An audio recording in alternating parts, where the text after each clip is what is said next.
रात्रीची जर तुम्हाला मॅगी खाऊ वाटेल तर भावानं तुम्हाला यायला लागते ते म्हणजे कुठे मॅगी कट्ट्यावर.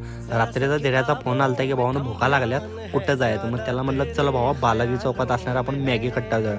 तिथे गेलो बघतोय तर काय आमच्या दोघर सगळं गाव आलं तर भावाच्या चवीच्या बाबतीत बोललं तर एकदम फिलिंग ढगातच चव असते भावानं. तर आपण बाकी सगळे सिनेमॅटिक मध्ये बघूया. जब से हुआ तेरे नजदीक है दिल के मोहल्ले में सब ठीक है. जब से हुआ तेरे नजदीक है दिल के मोहल्ले में सब ठीक है. जरा सा किताबों में कम ध्यान है ज्यादा तेरे ख्यालों में है. तुझसे जो मिलके मजा है कहाँ वो गणित के सवालों में है. करके गुस्ताखियाँ